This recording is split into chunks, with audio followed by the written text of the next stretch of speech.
오늘 보실 하나님 말씀은 출애굽기 12장 41절 한 절입니다. 출애굽기 12장 41절 430년이 마치는 그날에 여호와의 군대가 다 애굽 땅에서 나왔은즉. 아멘. 오늘 본문을 통해 하나님의 군대라고 하는 제목으로서 함께 말씀을 나누고자 합니다. 영어로는 Army of God입니다. 오늘 본문 말씀의 이 내용은 이스라엘 백성들이 애굽 땅에서 나오는 유월절을 통해서 출애굽하는 그 내용을 설명한 내용입니다.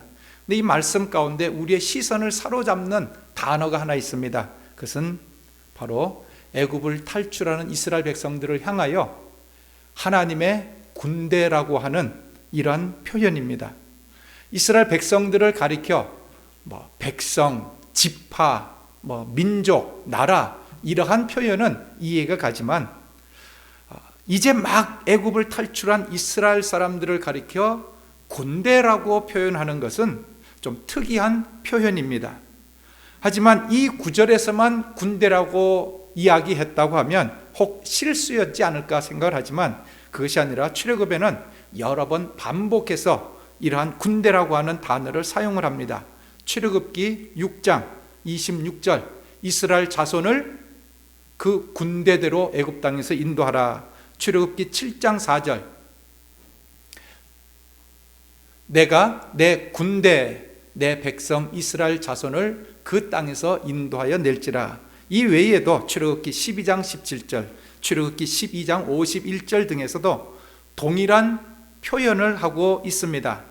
그러므로 여기서 이 군대라고 표현한 이것은 결코 실수가 아니라는 것입니다. 여기 군대라고 번역한 히브리어 자바는 구약 성경에서 463번 정도나 사용된 많은 활용을 한 단어인데, 가장 먼저 창세기 2장 1절에 보시게 되면 우리 한국 성경에는 하나님께서 천지 만물을 창조하실 때 모든 만물을 만드셨다 이렇게 번역을 했습니다. 근데 영어로 보시게 되면 all the host라고 해서 군대라고 하는 의미를 포함을 시킵니다. 그래서 구약에서 여호와 하나님을 지칭할 때에 우리 한국말로는 만군의 여호와 이런 표현을 많이 쓰는데, 그 만군이라고 하는 단어가 바로 이 자바라고 하는 단어입니다. 하지만 이 단어는 또한 분명 전쟁을 위해서 조직된 무리를 가리킬 때 사용한 단어입니다. 주석가였던 잔 덜햄이라고 하시는 분은 이 구절을 가지고 이렇게 해석을 합니다. 여기 군대라고 하는 단어는 이중적인 의미가 있는데, 일반적인 의미로는 하나님께서 아브라함에게 약속해 주신 것, 그 자손들이 번창할 것을 약속을 해 주셨는데, 그 약속이 번창함으로 말미암아 많은 숫자가 된 큰 숫자를 의미하는 것이고, 특별한 의미로서는 이스라엘 백성들이 전투를 위하여 조직된 그러한 민족이다 하는 것을 이야기를 합니다. 즉 이스라엘 백성들을 군대라고 지칭한 이유는 숫자가 많기도 하지만 또한 분명 그들을 전쟁하기 위하여 만드는 조직이라는 것입니다. 여기 계시는 분 미국 아저씨들이야 다 뭐 군대들을 나오셔서 잘 아시겠지만, 한국 우리 여성분들은 군대 귀로만 들었지 한 번도 가보지 않은 곳인 줄로 압니다. 근데 전쟁에 사용하는 군대는 싸우기 위하여, 잘 싸우기 위하여 훈련을 받아야 합니다. 훈련 받지 않은 군대를 우리 한국말로 오합지졸이라고 부릅니다. 까마귀 같다는 것이죠. 푸르륵 날아가는 까마귀 같다는 것입니다. 근데 이들은 애굽에서 노예 생활만 해왔지 군대 훈련, 군사 훈련 받은 적이 없습니다. 뿐만 아니라 전쟁을 하려면 무엇이 필요합니까? 무기, 좋은 무기가 필요합니다. 그런데 이들은 전쟁에서 사용할 무기를 제공받지를 않았습니다. 하나님께서 애굽 땅을 탈출할 때 야 하나씩 가져라, 칼, 창 이걸 주지 않았습니다. 심지어 이스라엘 백성들이 가나안 땅에 들어가서도 무기 생산을 하지 않았다고 성경은 이야기를 합니다. 사무엘상 13장 19절에서 22절에 있는 말씀 보시면, 때에 이스라엘 온 땅에 철공이 없어졌으니 싸우는 날에 사울과 요나단과 함께한 백성들의 손에는, 일반 백성들의 손에는 칼이나 창이 없고 오직 사울과 그 아들 요나단에게만 있느니라고 기록합니다. 일반 백성들에게는 무기가 없었다는 겁니다. 칼이나 창 같은 그런 무기가 없고 오직 사울 왕과 그 아들 요나단에게만 무기가 있었다. 이때는 가나안 땅에 들어간 지 400년이 지난 때입니다. 400년이 지났는데도 불구하고 무기 만드는 기술이 없어서 무기가 없었답니다. 그러하다고 하면 이제 막 출애굽한 이 이스라엘 백성들에게 무슨 무기가 들려져 있었겠습니까? 하는 내용입니다. 이스라엘 백성들은 전쟁을 수행하기 위한 무기를 갖추지 못했습니다. 변변한 무기도 없이 군대라고 지칭을 받았다는 것이죠. 뿐만 아니라 하나님께서는 이스라엘 국가 군사력 증강시키는 자체도 하나님께서는 장려하지 않습니다. 신명기 17장 6절에 16절에 있는 말씀 보시면, 왕된 자는 말, 타고 다니는 말을 많이 두지 말 것이요, 말을 많이 얻으려고 그 백성을 애굽으로 돌아가기도 말 것이니라. 이 말씀은 모세 선지자가 신명기에 설교할 때 했던 내용입니다. 하나님의 음성을 듣고 이스라엘 백성 장차 너희가 가나안 땅에 들어가거든 군사력을 증강시키지 말라는 말입니다. 하나님은 이스라엘 국가 건립 초창기 때부터 군사력 키우는 것을 장려하지 않았습니다. 그러면 여기서 우리가 한번 생각해 볼 것이 있습니다. 이들은 도대체 무엇을 가지고 전쟁을 수행했을까 하는 것입니다. 그들은 가진 것은 오직 하나님 한 분밖에는 없습니다. 전쟁은 실제적인 일입니다. 칼이 날라오고 화살이 날라오고 창이 날라오지만, 그러나 그들에게는 가진 것은 그런 무기가 아니라 눈에 보이지 아니하는 하나님 한 분밖에는 없었다는 사실입니다. 신명기 20장 1절에 있는 말씀 보시면 이렇게 기록하고 있습니다. 내가 나가서 대적과 싸우려 할 때에 말과 병거와 민중이 너보다 많음을 볼지라도 그들을 두려워 말라.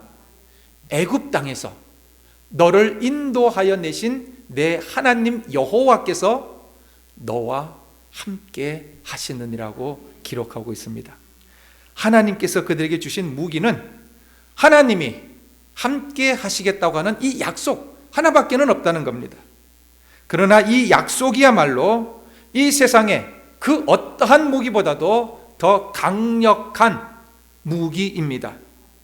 하나님이 함께 하시기만 하면 어떤 전쟁에서도 승리할 수 있습니다. 여호수아가 여리고 성을 7번 돌고 여리고 성이 무너졌습니다. 여호사밧 왕이 적군 앞에서 제사장들을 불러다가, 레위 사람들을 불러다가 옷을 입게 하고 찬양을 하게 했을 때 전쟁에서 승리를 했답니다. 그리고 히스기야 왕이 기도함으로 적군 앗수르 군대의 18만 5천 명의 군사를 하룻밤에 다 전멸시키는 이런 역사가 성경에는 기록이 되는데, 성경에는 왜 이처럼 인간의 이성으로는 도무지 이해하기 힘든 전쟁의 역사를 이렇게 기록해 놓았을까요? 이 기록들이 가르치는 바는 하나님께서는 어느 시대를 불문하고 항상 역사하고 계시는 것을 우리에게 보여줍니다. 지금부터 3,000년 전, 4,000년 전 다윗 왕과 모세 시대 때에만 역사하시고 지금은 잠잠히 계시는 그런 분이 아니라 지금 바로 이 우리의 삶 속에서도 하나님은 함께 하신다는 것입니다. 오늘 우리를 향하여서도 그러므로 하나님께서 우리와 함께 함으로 말미암아 우리가 믿음을 가지라는 이 음성입니다. 사사기 6장에 보면 기드온 사사의 이야기가 나옵니다. 미디안 족속들이 추수 때만 되면 이스라엘 지경을 침범하여서 추수한 모든 곡식과 열매를 다 빼앗아 갔습니다. 하지만 이스라엘 민족은 자기 자신을 스스로 지킬 만한 힘이 없었습니다. 그래서 매해 추수 때만 되면 수확물을 다 빼앗기는 이런 억울한 일들을 7년 동안 계속 반복해서 당했습니다. 그때 하나님의 천사가 기드온에게 나타나셔서 이스라엘 민족을 구원하라고 하는 명령을 합니다. 기드온은 자기 자신도 지키지 못해서 포도즙 틀 속에서 밀을 타작하고 있었는데, 아니 자기 혼자 집안을 지키는 것뿐만 아니라 이스라엘 민족을 구원하라니 이건 너무나도 과중한 말씀처럼 들립니다.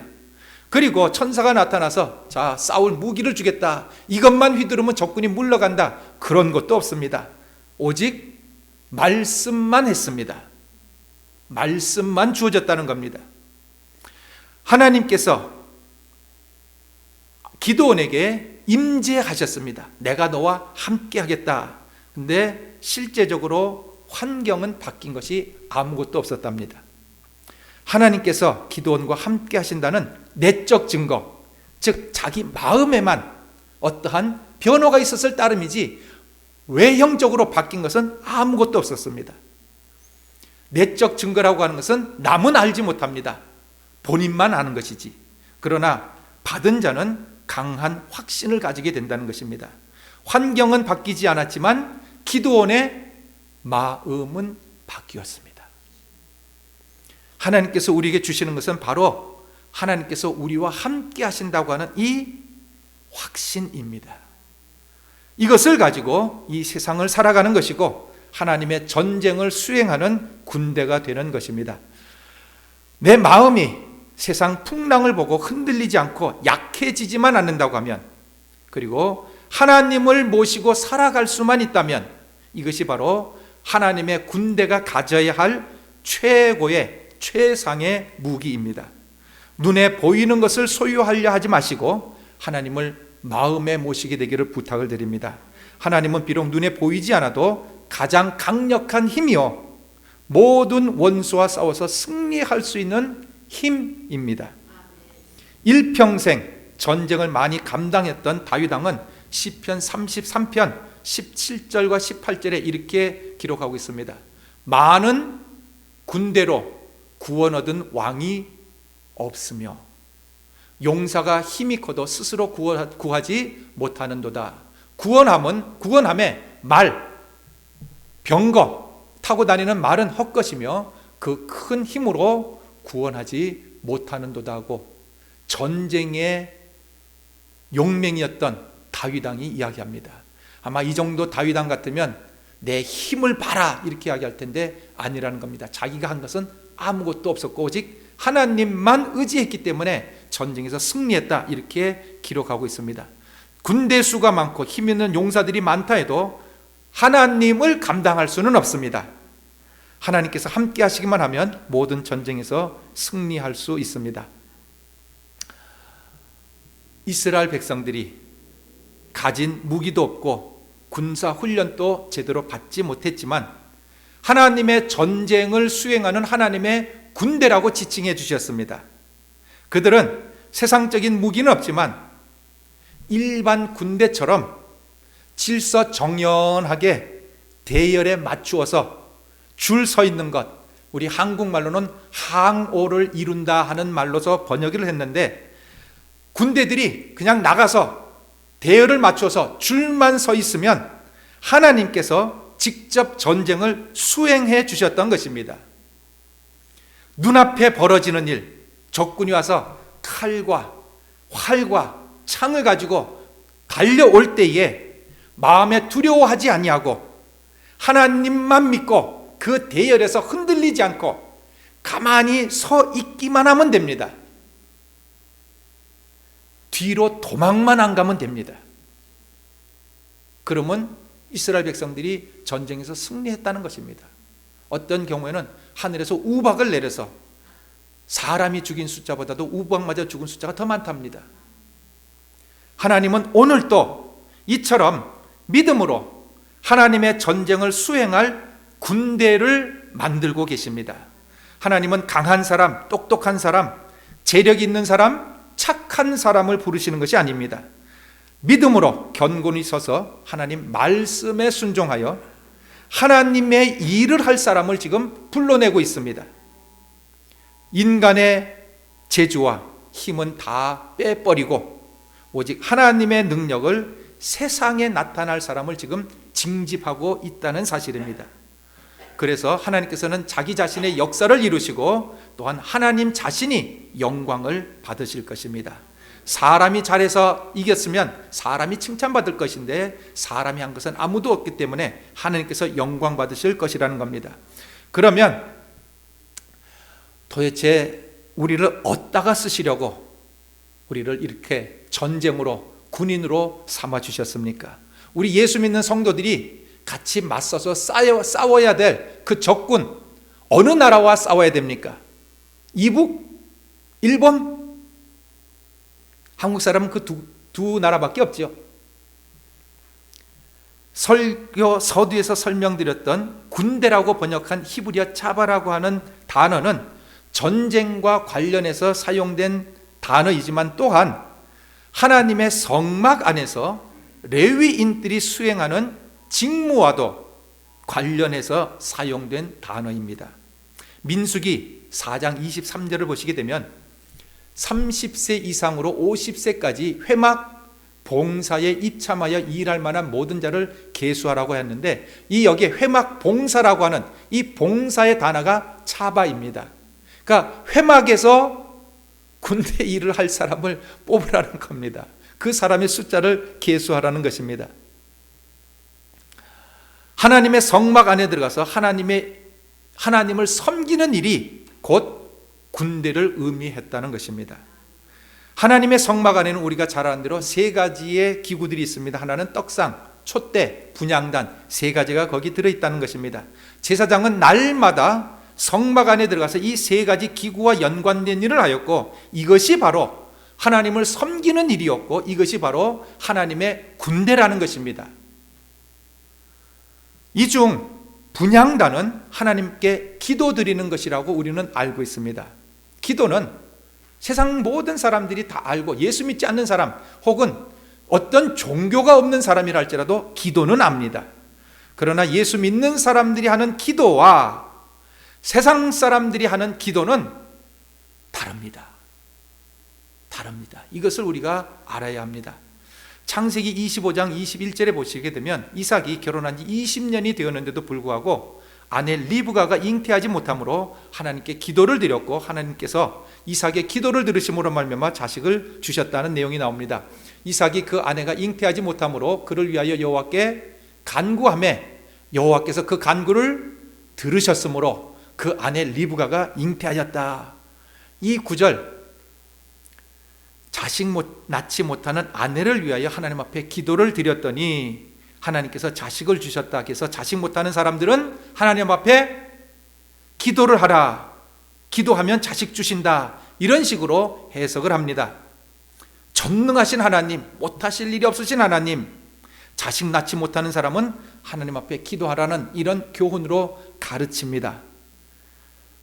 100% 잘못됐다고 말씀은 못 드리지만, 하지만 이런 해석은 성경을 아는 사람이 하는 해석은 아닙니다. 성경은 앞뒤 문맥과 그 전반적인 내용을 보고 해석을 해야 됩니다. 이삭은 하나님께 약속을 받은 사람입니다. 무슨 약속입니까? 자식을 주겠다. 분명히 너를 통하여 후손이 번성하리라는 그 약속을 받은 사람입니다. 그런데 결혼을 하고 보니 자기 아내가 자식을 낳지 못하는 여인입니다. 결혼할 때는 몰랐습니다. 결혼할 때는 예뻤기 때문에 얼씨구 나오고 결혼을 했습니다. 그러나 예쁘고 심성이 착하고 하는 이 모든 것들은 하나님의 약속을 이루는 데는 별 상관이 되지 않는답니다. 이삭에게는 예쁘거나 마음이 착한 사람보다는 누가 필요합니까? 자식을 쑥쑥 낳아줄 수 있는 여인이 필요했습니다. 근데 자기의 아내는, 리브가는 자식을 낳지 못하는 여인입니다. 어떻게 알았습니까? 20년을 기다려서 알았습니다. 올해는 낳겠지, 내년에는 자식이 있겠지. 자기 자신도 자기의 부모가 자식 없다가 오랫동안에 낳았지만 자기 또한 자기가 결혼했던 그 아내가 자식 낳지 못하는 사람인 것을 20년 정도가 지나서야 알게 되었다는 것입니다. 그때 이삭은 하나님 앞에 기도를 합니다. 무엇이라 기도했는지 사실 성경에 정확한 내용은 없습니다만, 아마도 하나님, 결혼하고 보니까 내 아내 리브가가 자식을 낳지 못하네요, 이혼하겠습니다 하고 기도하지는 않았을 것으로 압니다. 아마도 하나님의 약속이 성취되도록 기도했다고 해석하는 것이 성경적일 것입니다. 그냥 자식을 달라고 하는 것이 아니라, 자식 주시오, 나 자식 좋습니다, 자식 필요합니다, 이것이 아니라 하나님께서 약속을 하셨는데 아내의 불임 때문에 걸림돌이 되었으니 자식 낳지 못하는 아내가 자식을 낳게 해달라고 기도한 것이 하나님의 약속을 믿는 사람이 하는 기도입니다. 기도는 그냥 무턱대고 하는 것이 아닙니다. 내 생각나는 대로, 내 마음의 욕심대로 기도하는 것 아닙니다. 기도란 하나님의 약속을 붙잡고 하나님의 말씀을 붙잡고 그 약속이, 그 하나님의 말씀이, 하나님의 뜻이 이루어지게 하기 위하여 하는 봉사의 행위입니다. 또 한 가지 우리가 알아야 할 사실은, 약속을 받았다고 해서 가만히 있으면 저절로 이루어지는 것이 아님을 가르쳐 줍니다. 받은 약속이 성취되기 위하여 기도의 봉사의 행위를 해야 합니다. 우리가 잘 아는 대로 하나님께서 엘리야에게 이제 내가 비를 주겠다 말씀하셨습니다. 비를 주신다고 말씀하셨으니 아무것도 하지 않아도 비가 오지 않겠습니까? 왜? 하나님께서 말씀하셨으니까. 그러나 엘리야는 하나님께서 비를 주시겠다고 하신 그 음성을 듣고 난 이후 하나님 앞에 갈멜산에 올라가서 기도를 합니다. 얼마만큼 기도를 했습니까? 비가 올 때까지 기도를 한 것이 7번이었답니다. 7번 기도한 것이 아니라 비가 올 때까지 기도를 했습니다. 비를 주시겠다고 약속하셨음에도 불구하고 기도를 또한 하고 있음에도 불구하고 비가 오지 않았습니다. 그러나 엘리야는 비가 올 때까지 기도했다는 겁니다. 하나님의 약속이 이루어지기 위하여 7번이나 기도의 봉사를 감당을 했습니다. 다니엘은 이스라엘 나라 포로 기간이 70년이면 끝마친다고 하는 것을 예레미야 선지자가 쓴 서책을 통하여 읽고 깨닫게 되었습니다. 다니엘은 바로 그때부터 하나님께서 하신 말씀이 이루어지게 해달라고 기도하기 시작합니다. 하나님의 약속이 있기 때문에 약속을 시행하시라고 기도하는 것이라는 겁니다. 에스겔서 36장 37절에 있는 말씀 보시면 이렇게 기록하고 있습니다. 이스라엘 족속이 이와 같이 자기들에게 이루어 주기를 내게 구하여 할지니라. 이 말씀은 하나님께서 말씀하신 그것이 자기들에게 이루어지게 해달라고 하나님 앞에 기도해야 하나님께서 들어주시겠다는 말씀입니다. 이스라엘 나라가 70년 만에 회복될 것을 하나님께서 말씀하셨지만 이스라엘 백성들은 이 약속을 붙잡고 간구해야 했었습니다. 그러므로 기도란 인간의 계획이나 정욕을 이루어 달라고 간청하는 것이 아니라 하나님의 약속을 알고 그 약속이 성취되게 하기 위하여 하는 봉사의 행위라는 것입니다. 하나님의 약속이나 계획이 없는데도 불구하고 인간이 기도해서 역사가 만들어진다고 생각하는 것은 참으로 예수 믿는 사람들이 오해하고 있는 부분입니다. 주기도문에서 가르치신 것처럼 하나님의 뜻이 이루어지다 하고 우리는 기도해야 합니다. 아버지의 뜻과 계획이 이루어지고 성취되는 것이 바로 기도입니다. 개인의 정욕으로 사리사욕을 채우려고 하는 사람이 하는 것은 기도가 아니라 하나님과 더불어서 다투는 것입니다. 하나님께서는 주님 오실 길을 예비하는 기도의 군대를 오늘날 모집하고 계십니다.